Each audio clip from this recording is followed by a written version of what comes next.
y is equal to লেখা যায় half GT square. এখন এটাকে যদি আমরা উভয় পক্ষকে স্কোয়ার করি তাহলে পাবো x square equal to V square T square.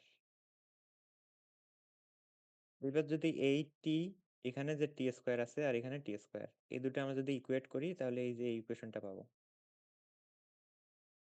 এখান থেকে সাজিয়ে নিলে এটা পাবো। তো আমাদের ফাইনাল প্রোডাক্টটা কুইজের জন্য মনে রাখতে হবে, ডেরিভেশন লাগবে না, এইটা মনে রাখতে হবে।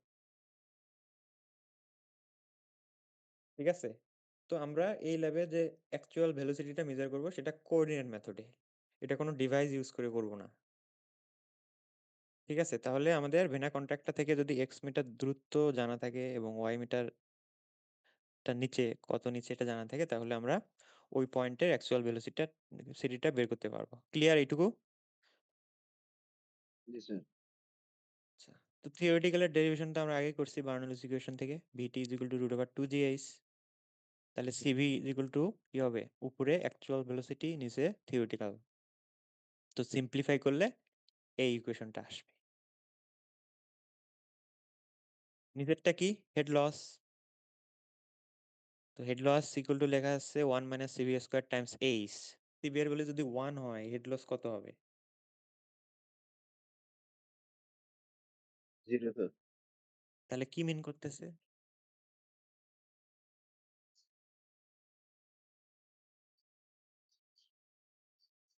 মিন করতেছে কি? সিভি এর ভ্যালু 1 মানে হেড লস 0, এটা কি মিন করতেছে? স্যার ওইটা স্যার অ্যাকচুয়াল ভেলোসিটি আর হচ্ছে থিওরিটিক্যাল ভেলোসিটি ইকুয়াল। হ্যাঁ, actual velocity theoretical velocity equal, তার মানে কোনো ধরনের ফ্রিকশনাল ইফেক্ট নাই, তার মানে হেড লসটা 0। 0। আচ্ছা,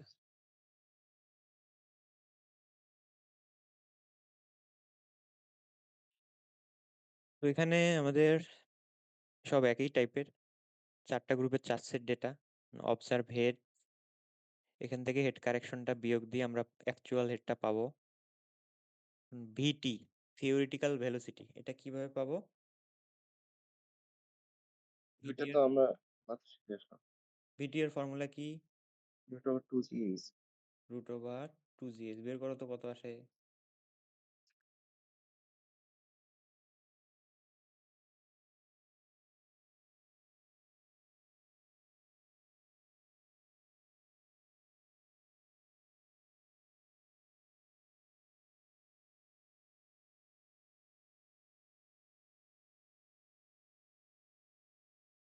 212.3।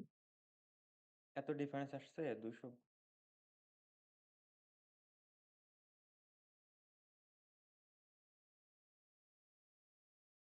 না, 270.52 আসে। স্যার 270.52 আসে। হ্যাঁ, জি এর ভ্যালু হচ্ছে 981, রুট ওভার 2gh, এইচ হচ্ছে 37.3। সরি স্যার, আমি ভুল করছিলাম স্যার। হ্যাঁ, তো ভি এটা কিভাবে, ভি এর ইকুয়েশন কি ছিল?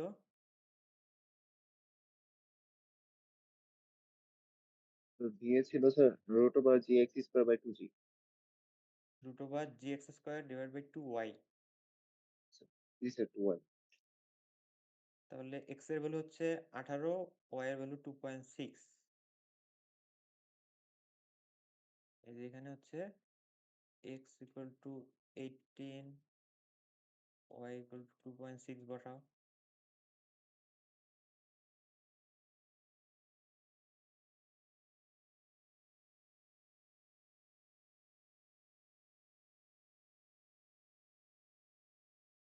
247.23।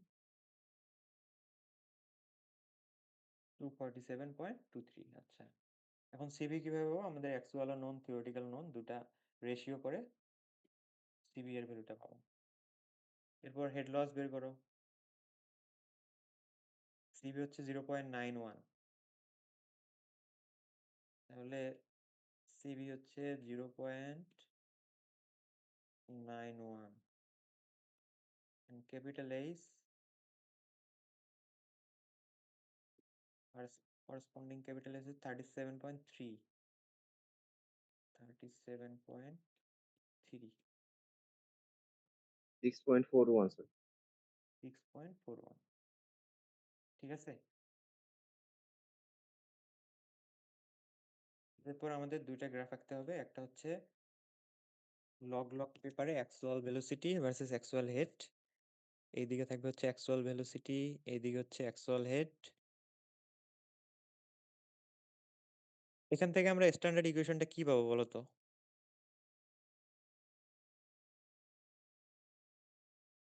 এত মানে এ যাবত যত ল্যাব করছি Q is equal to C H power N by C, এই গ্রাফটা থেকে কি পাবো?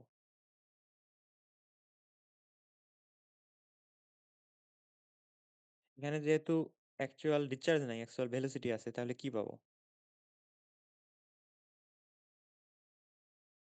এখানে পাবো VA is equal to C H power N, তাই না?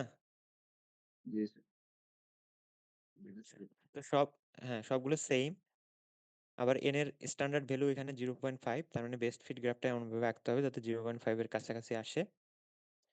এখান থেকে এই যে স্ট্যান্ডার্ড ইকুয়েশন বের করব, বের করার পর এখান থেকে আবার সিভি বের করা যায় এই ফর্মুলা দিয়ে। এটা একটু মনে রাখতে হবে যে সিটা বের করব, এটা হচ্ছে √2g দিয়ে ডিভাইড করলে এই গ্রাফ থেকেও সিভি এর ভ্যালু বের করা যাবে। এটা ক্লিয়ার?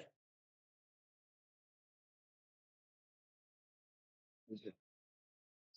এরপর আরেকটা গ্রাফ আঁকবো, সেটা হচ্ছে actual velocity versus theoretical velocity. তো এইদিকে থাকবে হচ্ছে অ্যাকচুয়াল ভেলোসিটি, এইদিকে হচ্ছে একটু লেভেল দিতে হবে, হ্যাঁ এদিকে থাকবে থিওরিটিক্যাল ভেলোসিটি, অ্যাক্সিস লেভেলগুলো দিতে হবে।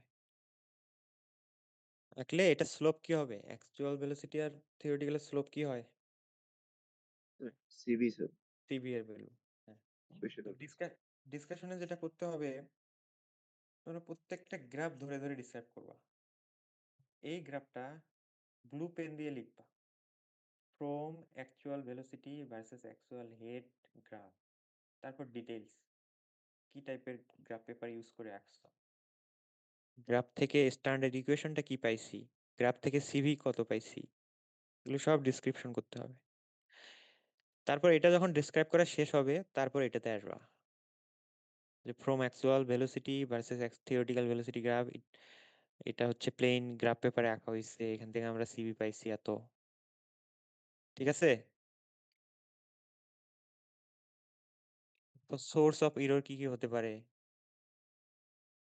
এগুলো সব ডিসক্রাইব করবা। ডিসকাশনে কেউ প্রসিডিউর লিখবে না। ঠিক আছে?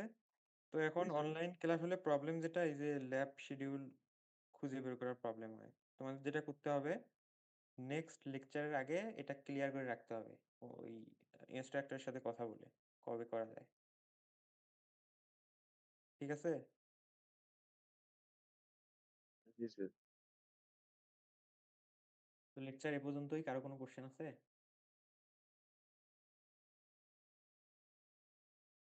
স্যার আমার একটু স্যার, স্যার এন এর পাওয়ারটা স্যার, এন এর ভ্যালুটা স্যার 0.5 করতে হয় কি যেন, কোন কারণে যেন স্যার এটাই স্যার একটু কারণ যদি স্যার কারণ হচ্ছে ওই যে আমরা ইয়ে করে আসছি, ডেরাইভ করলাম যে ভি ইজ ইকুয়াল টু কি, √2g/h।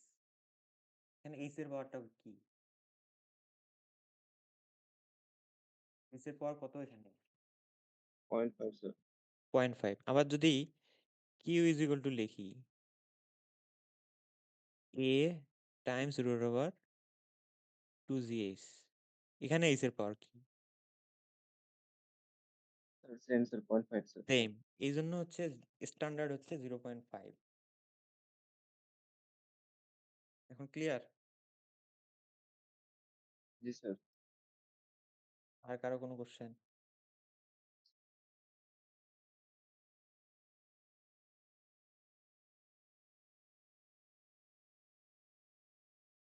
কোশ্চেন নাই, অ্যাটেন্ডেন্সটা নেই।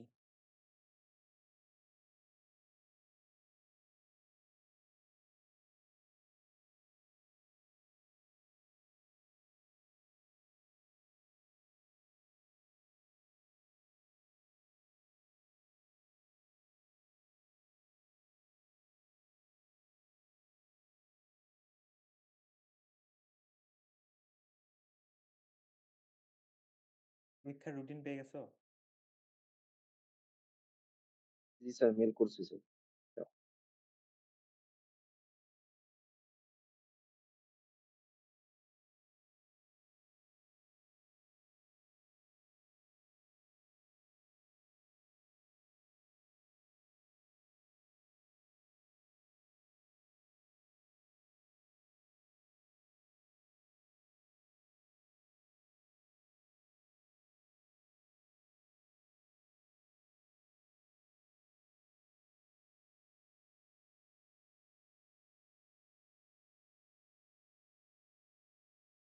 Zerin 68 present sir. আচ্ছা 70